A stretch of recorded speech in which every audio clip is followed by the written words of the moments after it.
Hello, and welcome in to another edition of Lectures Revisited, where I, a stutterer, practice my speech by saying the most iconic speeches of all time.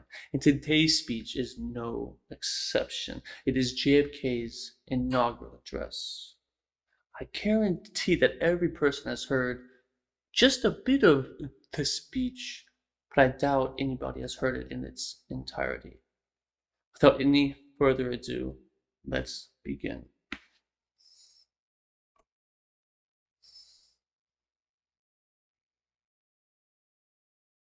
Vice President Johnson, Mr. Speaker, Mr. Chief Justice, President Eisenhower, Vice President Nixon, President Truman, Reverend clergy, fellow citizens. We observe today not a victory of party, but a celebration of freedom, symbolizing an end as well as a beginning, signifying renewal as well as change. For I have sworn before you and Almighty God the same solemn oath our forebears prescribed nearly a century and 3/4 ago. The world is very different now, for man holds in his mortal hands the power to abolish all forms of human poverty and all forms of human plight. And yet, the same revolutionary beliefs for which our forebears fought are still at issue around the globe. The belief that the rights of man come not from the generosity of the state, but from the hand of God. We dare not forget today that we are the heirs of that first revolution.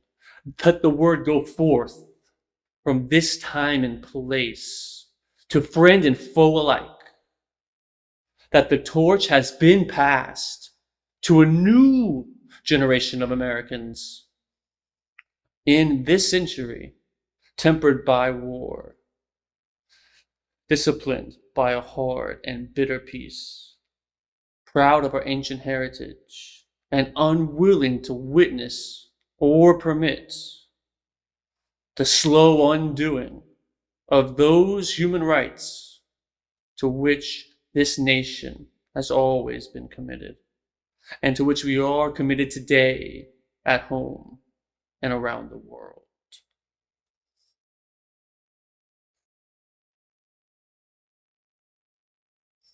Let every nation know, whether it wishes us well or ill, that we shall pay any price, bear any burden, meet any hardship, support any friend, oppose any foe to assure the survival and the success of liberty.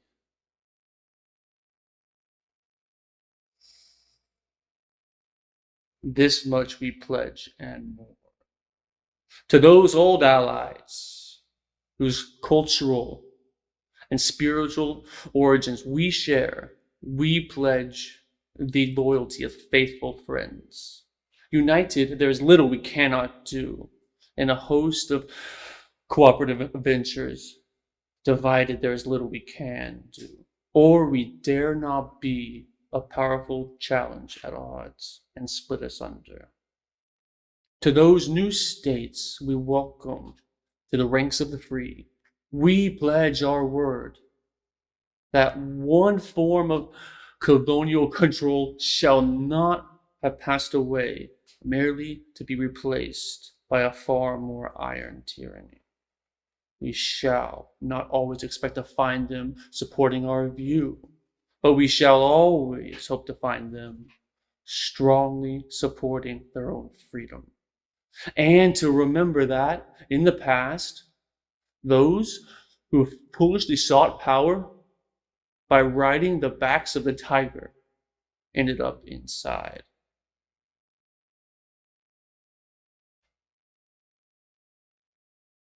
to those people in the huts and villages of half the globe, struggling to break the bond of man's memory, we pledge our best efforts to help them help themselves. Or whatever period is required, not because the communists may be doing it, not because we seek their votes, but because it is right. If a free society cannot help the many who are poor, it cannot save the few who are rich.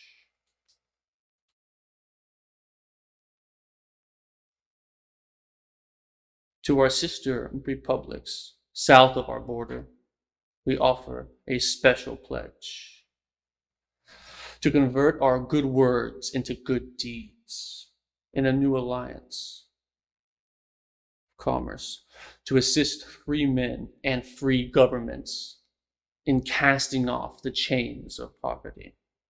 But this peaceful revolution of hope cannot become the prey of hostile powers. Let all our neighbors know that we shall join them to oppose aggression or subversion anywhere in the Americas. And let every other power know that this hemisphere intends to remain the master of its own house.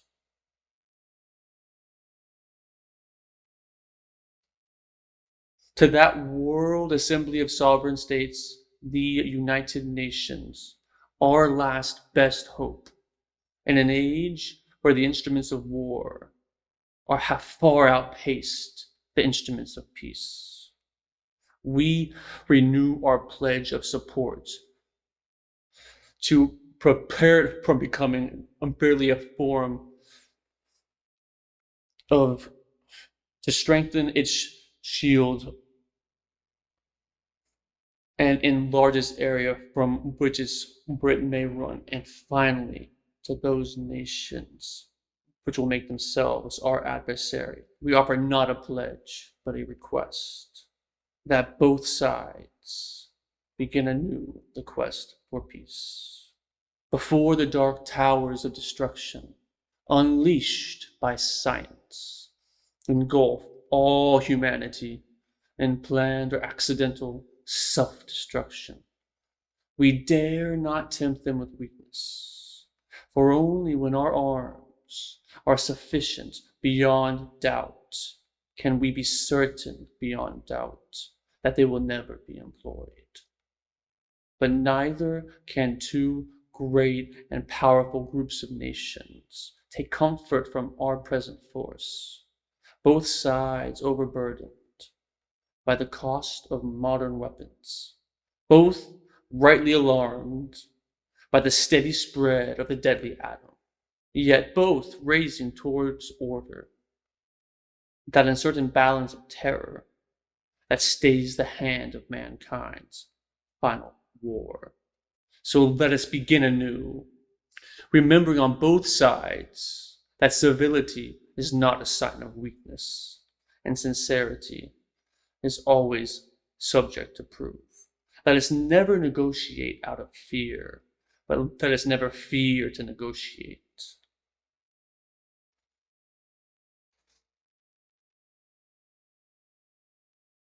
Let both sides explore what problems unite us, instead of belaboring those problems which divide us.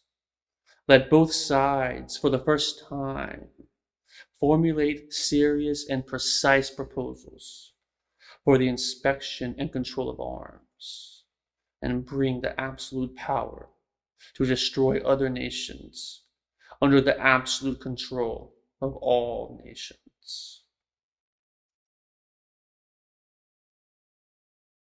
Let both sides seek to invoke the wonders of science instead of its terrors.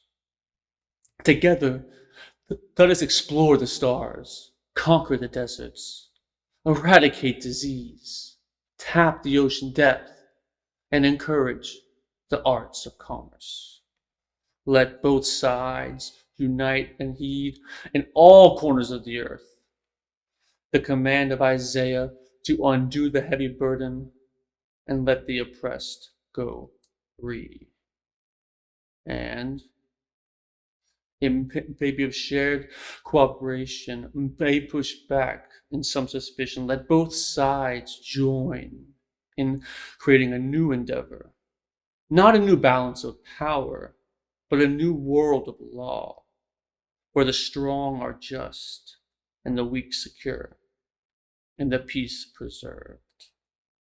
All this will not be finished in the first 100 days, nor will be finished in the first 1,000 days, nor in the life of this administration, nor even perhaps in our lifetimes on this planet. But let us begin.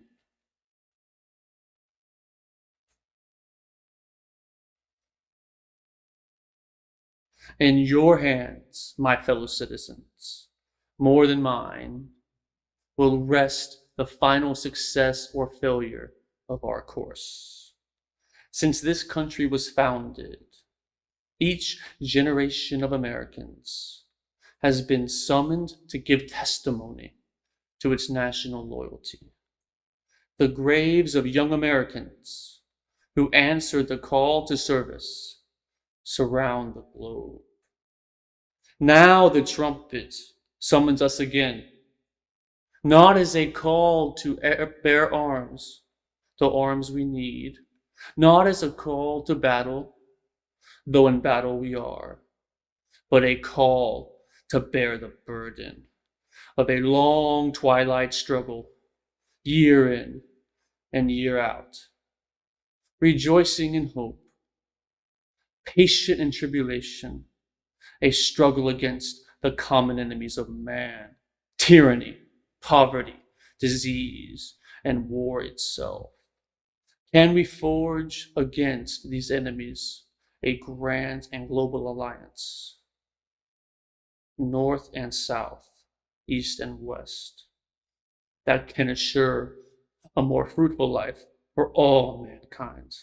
Will you join in that historic effort?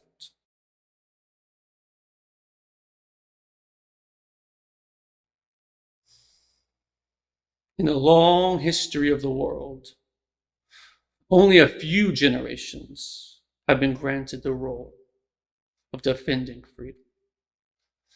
In its hour of maximum danger, I do not shrink from this responsibility. I welcome it. I do not believe that any of us would exchange places with any other people or any other generation. The energy, the faith, the devotion which we bring to this endeavor will light our country as a serpent, and the globe from that fire will surely light the world. And so, my fellow Americans, ask not what your country can do for you. Ask what you can do for your country.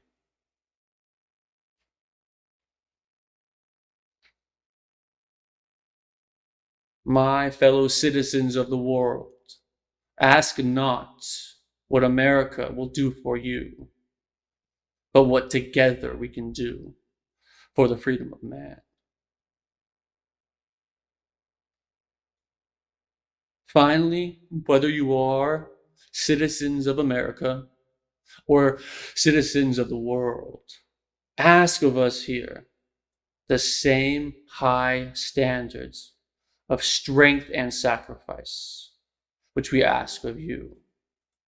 With a good conscience, our only soaring oath, with history the final judge of our deeds, let us go forth to lead the land we love, asking his blessing and his help, but knowing that here on earth, God's work must truly be our own.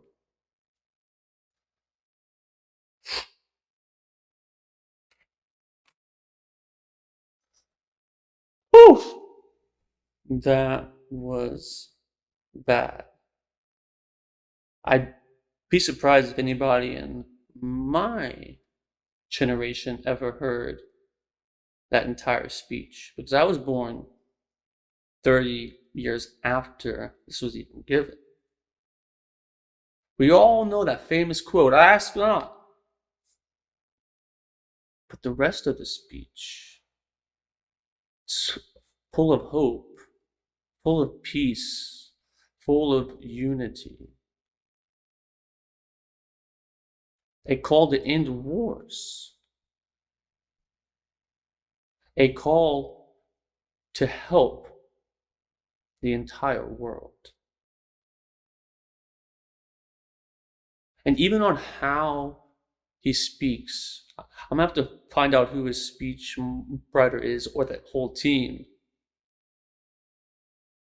But they're able to structure their sentences with so many beautiful prepositional phrases